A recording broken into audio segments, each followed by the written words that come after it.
Hello, Trig class.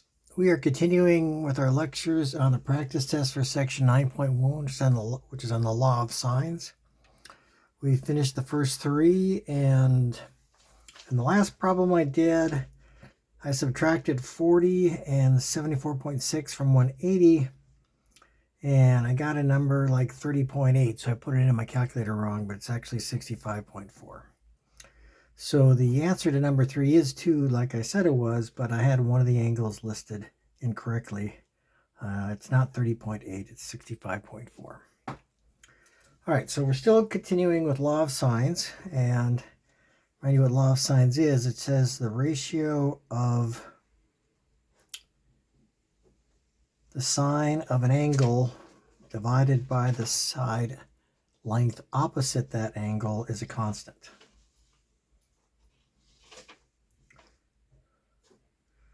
So it doesn't matter what angle on opposite side you use in a triangle, that relationship is true.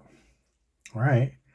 So, for example, here, I could say that the sine of 70 degrees divided by 4 is the sine of 10 degrees divided by A. And there's 4 terms, and I know 3 of the numbers, so I can just solve for the other number that I don't know yet. So if I multiply both sides by A, I'll get A sine of 70 degrees is equal to 4 sine of 10 degrees. So A is 4 sine of 10 degrees divided by the sine of 70. And we'll just get that on a calculator.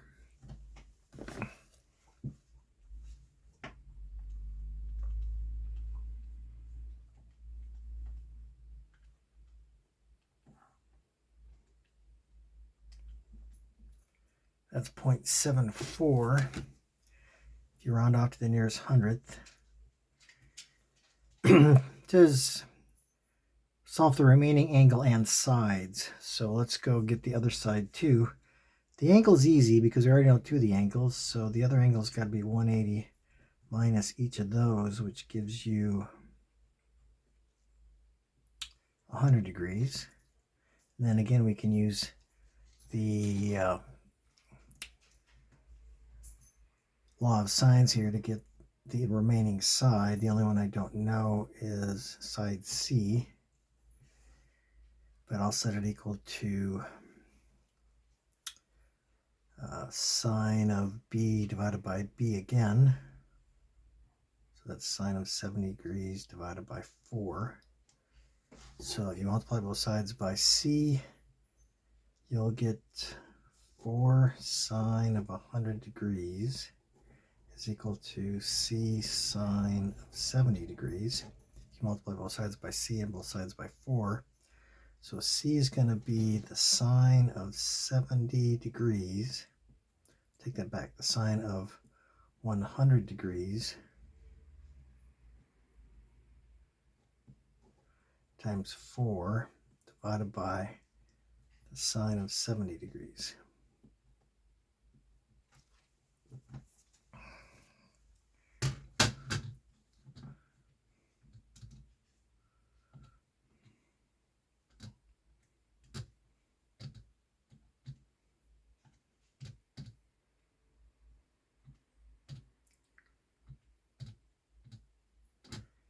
Which is 4.19. Okay, so the remaining angle was 100 degrees, and the 2 sides not given were 0.74 in length and 4.19 in length. All right, and we'll continue using law of sines to solve problems in our practice test. Okay, again, we're just using this law over and over again. 90% of the problems in this section we done with using the law of sines, which says the sine of an angle divided by the opposite side is a constant. I'm going to name the side I don't know capital A because I knew the side I know little a. So the C was a 7, little c, the side length was a 7, so I can put that in there. So I can just say that 3 times the sine of 125 degrees is 7 times the sine of A. If I multiply both sides by 7 and both sides by 3. So the sine of A is 3 sine of 125 degrees divided by 7. And on a calculator, let's see what that is.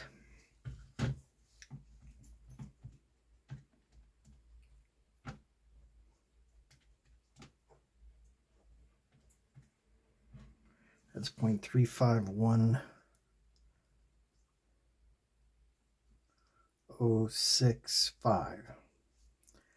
So I want the inverse side of that.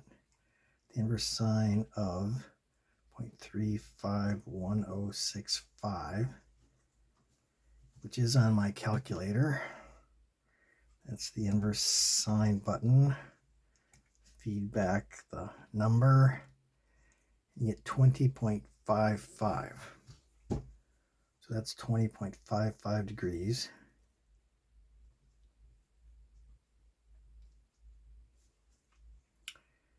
And it actually just tells us that there's only one triangle being created, so I don't have to go to try to find if there's 2 sides or not, because we're told that in advance. Remaining angle, okay, so the angle that I don't have yet is the one that's 180 minus C, which is 125, minus A, which is 20.55.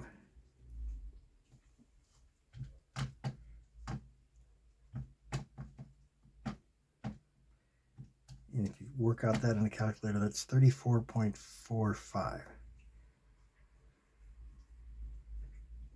Okay, so there's the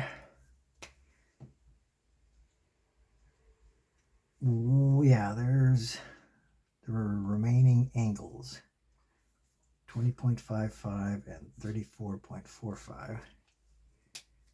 And it says I'm supposed to get the remaining side too, which I haven't done yet, but I can get that because I can say again that use a law of sine to say the sine of 125 degrees divided by 7 would be the sine of B.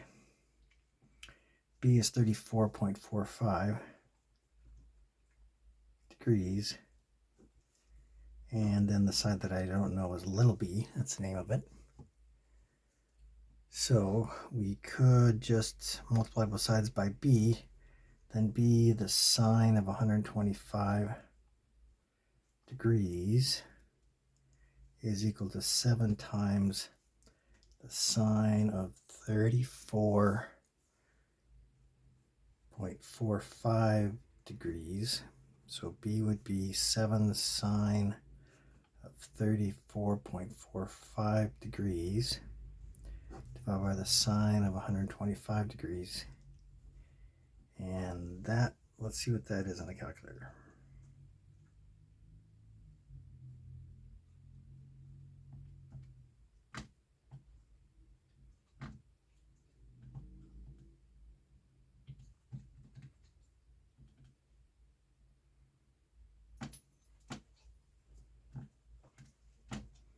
That's 4.83. Okay, we were supposed to go get the one side that they didn't give us because they gave us the other 2, 3, and 7. It turns out that that one is 4.83. All right, let's keep working using the law of sines. All right, this one says that there can be 2 triangles created. They don't have to tell me that. I can just work that out, and if there's 2 triangles that can be found, you'd find them through the solution process. Same thing if there's a 1 triangle or 0 triangles, but we'll just keep in mind that, let's keep going until we get 2 triangles. You're given the side and the angle for C, so we'll use that the sine of 30 degrees divided by 3 is the sine of A divided by 4, because we're given side length A. So the sine of A, if you solve for it, is 4 sine of 30 degrees divided by 3. You just have to multiply both sides by 4. And sine of 30 degrees is 0.5, or you can get your calculator to tell you that. You get the same thing. You'll get 2/3 then. So the sine of A is 2/3. Okay, so that means since sine is opposite divided by hypotenuse, here's those two angles. Hypotenuse of 2, opposite side of 3, and there's one in the third quadrant or second quadrant, and there's one in the first quadrant. So let's go get the one in the first quadrant first.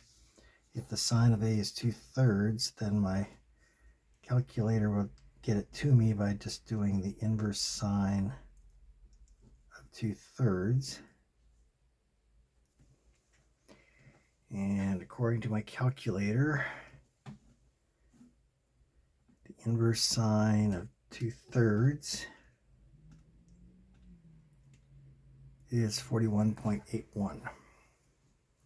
So 41.81 degrees.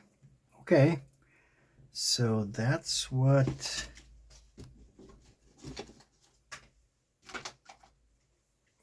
this one is.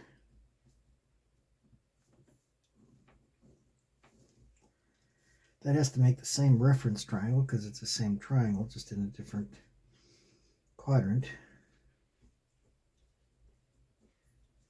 So if you want the one that gets you to here, we'll have to take 180 minus 41.84.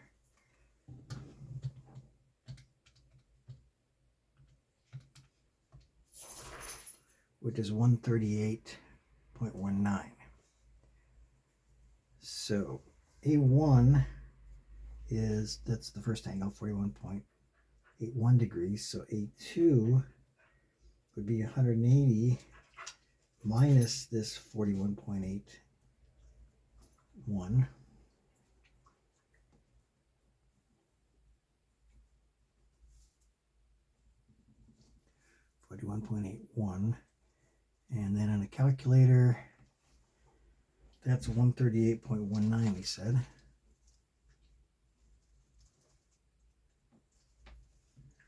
Okay, solve for the remaining angles. Okay, so there's an angle of 30 in both of the triangles. So the first triangle, which I'll call triangle 1, has an angle of 30 degrees, and actually they both do because we were given that. But for the other ones, one of the angles is 41.81, and the other one is 138.19. This one I named A1, this one I named A2. Okay, and then the C was the 30, so we're going to get a B1 and we're going to get a B2. So let's go get it by subtracting these two angles away from 180.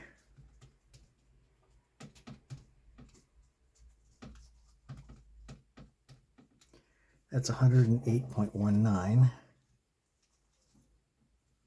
And for this one,